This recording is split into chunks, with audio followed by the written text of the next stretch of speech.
Good morning. I hope you're all doing well today. Hey, today we are talking about Chapter 1. This is Introduction to Nutrition for Health, Fitness, and Sports Performance. So here we go. Our discussion today will revolve around two things. The role of nutrition complemented by physical activity and exercise in determining one's health status, and the role of nutrition in promoting fitness and sports performance. By the end of the session, you'll have a comprehensive understanding of how what you eat can influence your overall health and athletic performance. Did you know that 6 out of the 10 leading causes of death are related to unhealthy eating and physical inactivity? These include heart disease, cancer, stroke, Alzheimer's disease, diabetes mellitus, and kidney disease. The good news is that many of these conditions are preventable through proper nutrition and exercise. While genetics play a role in predisposing individuals to certain chronic diseases, lifestyle choices such as diet and exercise can significantly influence your genetic expression. This field is known as epigenetics and studies how our behaviors can activate or deactivate our genes, impacting our overall health. Family history can play a significant role in predisposing individuals to certain chronic diseases. Understanding your family medical history is crucial in assessing your own risk factors. Thanks to the Human Genome Project, we've identified numerous genes linked to a variety of chronic diseases. This groundbreaking research has enhanced our understanding of genetic influences on health. For example, females with a family history of breast cancer, particularly if their mothers had the disease, are at a heightened risk of developing breast cancer themselves. This highlights the importance of genetic screening and preventative measures. Similarly, males whose fathers had prostate cancer face an increased risk for this condition. Awareness and early detection are key components in managing the risk effectively. By understanding the genetic factors that contribute to chronic diseases, we can take proactive steps toward prevention and early intervention. So as we talked about in our last slide, epigenetics is an exciting field of research that explores how lifestyle factors such as diet and exercise can impact gene expression. Unlike genetic changes which alter the DNA sequence, epigenetic changes modify how genes are expressed without changing the underlying DNA. The term epigenome is derived from the Greek word epi, which means above the genome. It consists of a multitude of specialized chemical compounds that interact with the human genome. These compounds can activate or deactivate DNA, thereby influencing genetic and cellular activity. For instance, certain dietary components and exercise routines can lead to epigenetic modifications that promote health and prevent disease. Understanding the role of the epigenome helps us appreciate the dynamic relationship between our lifestyle choices and genetic expression, highlighting the potential for diet and exercise to positively influence our health at a genetic level. First, let's talk about genomics. Genomics is the study of the complete set of DNA, including all of its genes in a person or other organism. It looks at how your genetic material found in body cells influences various aspects of your health and biological functions. This field provides a foundational understanding that helps us delve deeper into more specific areas like nutrigenomics and exercisenomics. Nutrigenomics is where nutrition meets genetics. This field studies how the food you eat interacts with your genes to affect your health. By understanding these interactions, we can tailor dietary recommendations to improve health outcomes and prevent diseases. Imagine knowing which foods are best for you based on your genetic profile. That's the promise of nutrigenomics.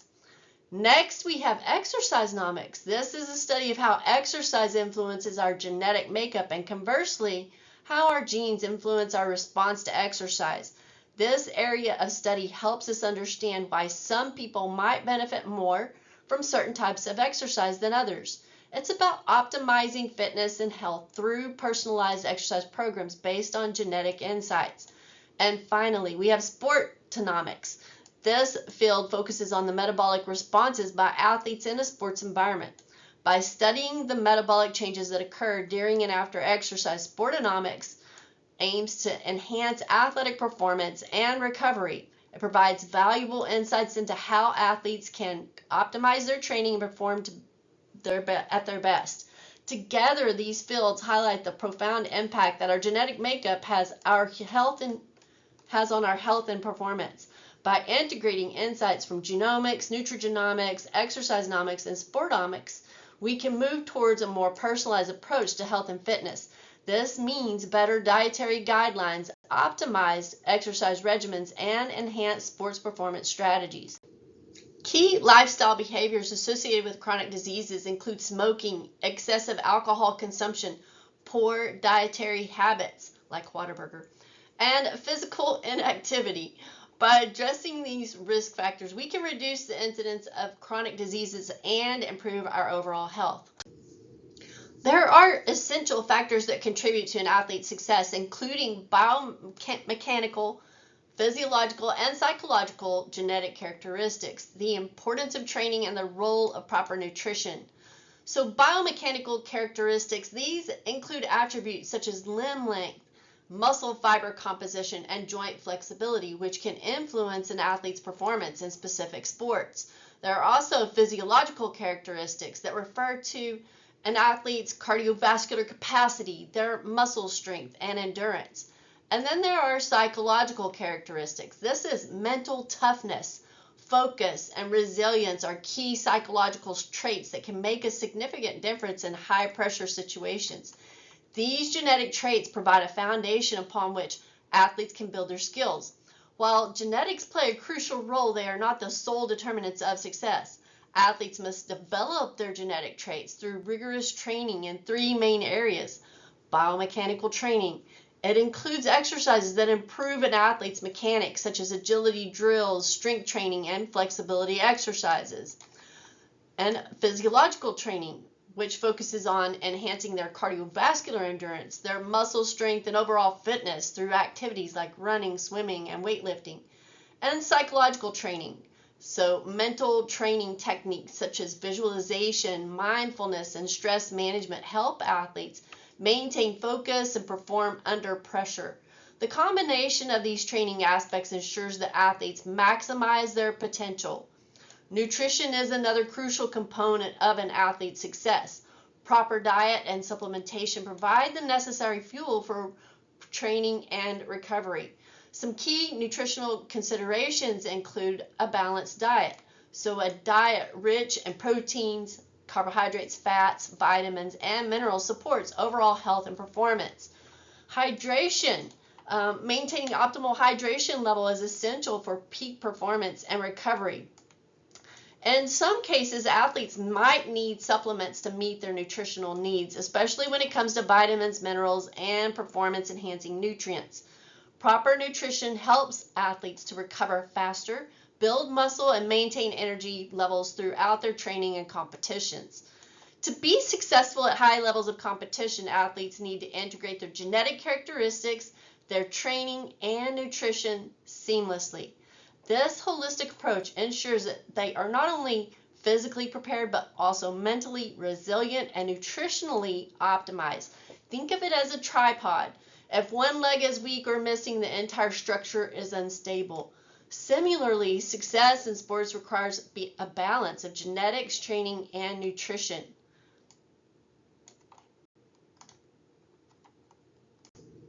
Physical fitness encompasses both health-related and sports-related fitness.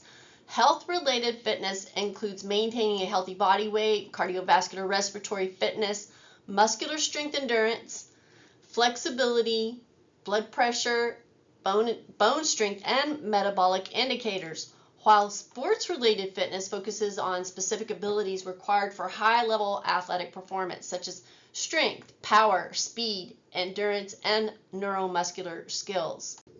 Health-related fitness refers to physical capacities that contribute to optimal health and functioning, unlike performance-related fitness, which focuses on improving athletic abilities. Health-related fitness aims to enhance daily living and reduce the risk of chronic diseases. There are 5 main components of health-related fitness: cardiovascular endurance, muscular strength, muscular endurance, flexibility, and body composition. So cardiovascular endurance is the ability of the heart, lungs, and circulatory system to supply oxygen and nutrients to the muscles during prolonged physical activity. It's crucial for activities such as running, swimming, and cycling. Benefits are, of course, improved heart health, reduced risk of cardiovascular diseases, and better lung capacity. And the activities are brisk walking, jogging, swimming, and cycling. Regular cardiovascular exercise helps maintain a healthy heart and improves your overall stamina. Muscular strength is the amount of force a muscle or group of muscles can exert in a single effort. This component is vital for performing daily tasks and preventing injuries. The benefits, of course, are increased muscle mass, improved bone density, and enhanced metabolic rate.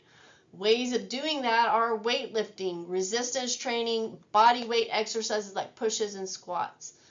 Building muscular strength contributes to better posture, balance, and overall physical capability. Muscular endurance is the ability of a muscle or group of muscles to sustain repeated contractions over a period. It is important for activities that require sustained effort. So benefits of that are, of course, enhanced stamina, reduced fatigue, and better athletic performance. With that, the activities are long distance running, cycling, swimming, body weight exercises performed for higher repetitions, and with resistance training in general, just doing more repetitions. Muscular endurance helps you perform physical activities for extended periods without getting tired. Flexibility refers to the range of motion available at a joint. It is essential for performing everyday activities and reducing the risk of injuries. The benefits are improved posture, reduced muscle stiffness, and decreased risk of injuries. Some activities to help with that are of course, stretching exercises, yoga, and Pilates. Incorporating flexibility exercises into your routine helps maintain joint health and enhances movement efficiency. With body composition, it is the ratio of fat to lean tissue in your body. It is a critical indicator of overall health and fitness. And benefits are, of course, reduced risk of chronic diseases, improved physical appearance, and better metabolic health. Different ways of assessing that are with the BMI, your body mass index, your skin fold measurements, bioelectrical impedance analysis, and maintaining a healthy body composition is essential for long-term health and well-being. To achieve overall health-related fitness, it's important to incorporate activities that address all 5 components into a regular routine. Athletes develop specific fitness components tailored to their sport to enhance performance. These components include strength, power, speed, endurance, and neuromuscular motor skills. Each of these components plays a crucial role in an athlete's success in their respective sports. Strength is the ability of a muscle or group of muscles to exert force against resistance. For athletes, strength is fundamental for tasks such as lifting, pushing, and pulling. It is essential for sports like weightlifting, football, and wrestling, and all others, to be honest. As far as training, it involves weightlifting, resistance exercises, and body weight training.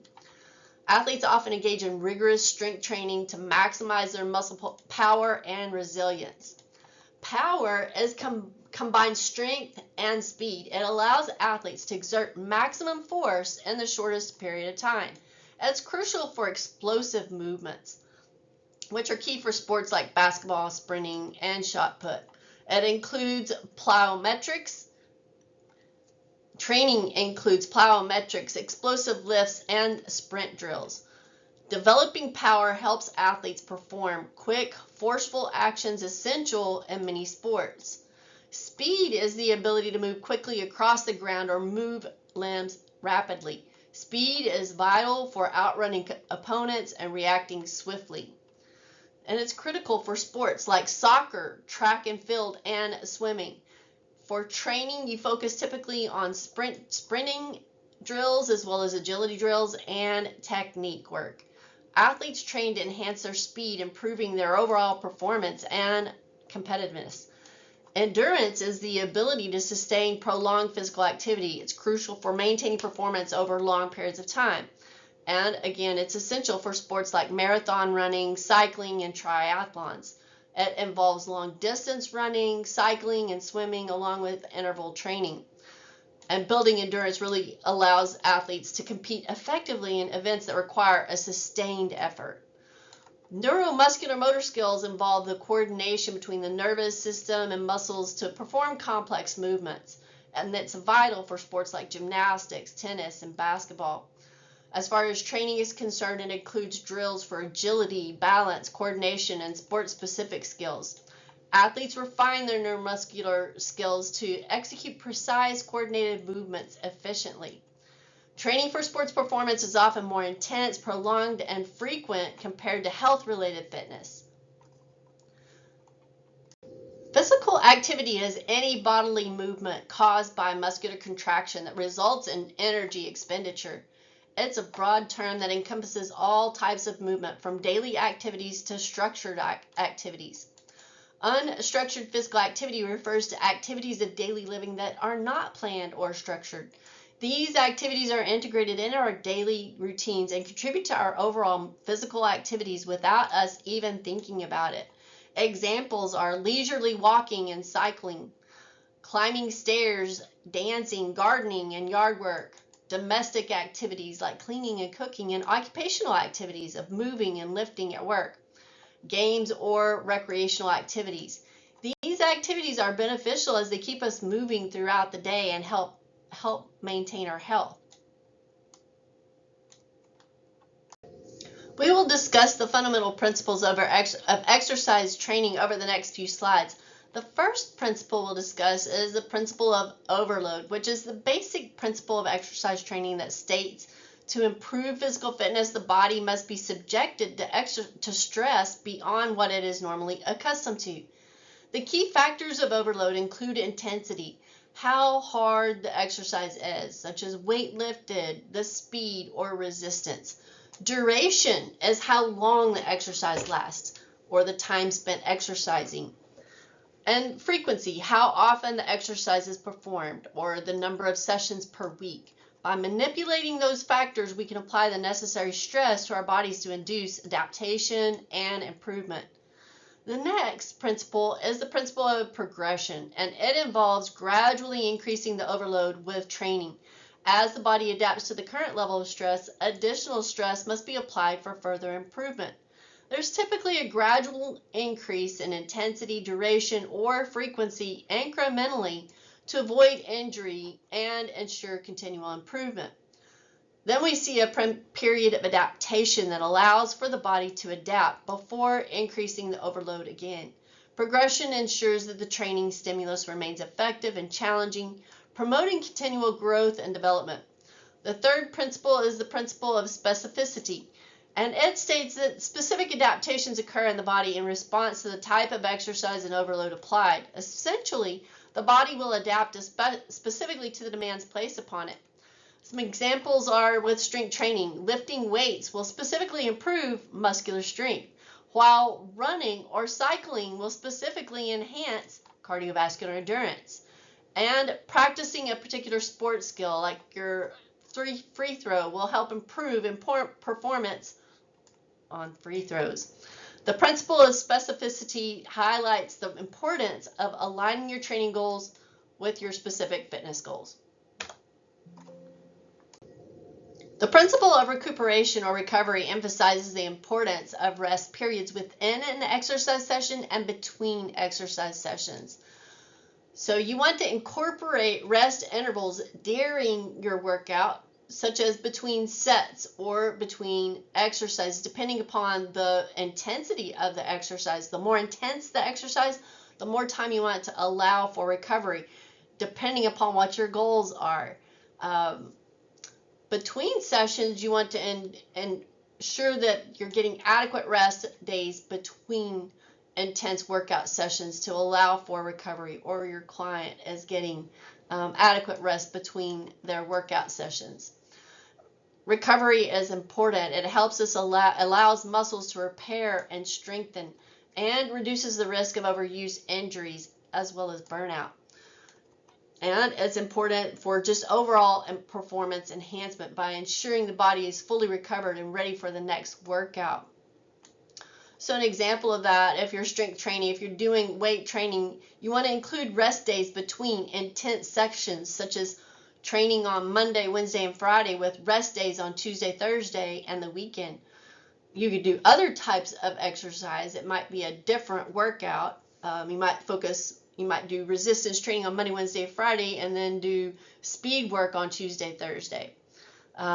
For cardio training, running or cycling, you want to alternate your high intensity days with low intensity or even rest days. By planning these rest periods strategically, you allow your body the necessary time to recover and adapt, leading to better performance and reduced injury risk. The next principle is the principle of individuality. The principle of individuality states that the effects of exercise vary among individuals. Factors such as genetics, age, gender, health status, and fitness levels all influence how a person responds to exercise. So some people may experience significant improvements in certain areas, like as a reduction in blood pressure, while others do not. And that's just a genetic difference. Exercise programs should be tailored to fit individual needs and responses. And other individual differences would be blood pressure response. Again, exercise may lead to a significant reduction in blood pressure for some individuals, but not for others. And strength gains. Some people may gain mass quickly, while others may see slower progress. The principle of reversibility can be summarized as use it or lose it. This principle states that without regular exercise, the body will lose the adaptations it made in response to previous training. Fitness improvements can be lost if regular exercise is not maintained, and so oftentimes muscle atrophy will occur where the muscles can weaken and shrink when not used regularly. Your cardiovascular fitness deteriorates if aerobic exercise is stopped. And if you stop lifting weights, your muscle strength and size will decrease over time as well. As far as endurance training, without consistent running or cycling, your stamina and cardiovascular health decline. The principle of overuse highlights the risk associated with excessive exercise, which can lead to adverse health effects and injuries. Overtraining can cause injuries such as shin splints, stress fractures, and tendonitis. And physical burnout. Excessive exercise can lead to physical exhaustion and just psychological burnout, as well as mental fatigue and reduced motivation. So runners often will, if they're increasing their mileage too quickly, might develop shin splints in the case of an overuse injury. And then repetitive high-impact activities without adequate rest can lead to stress fractures. So again, if an athlete who runs long distances every day without rest may experience knee pain or stress fracture due to overuse, while a person who's lifting heavy weights daily without allowing muscle recovery may suffer from joint pain or muscle strains.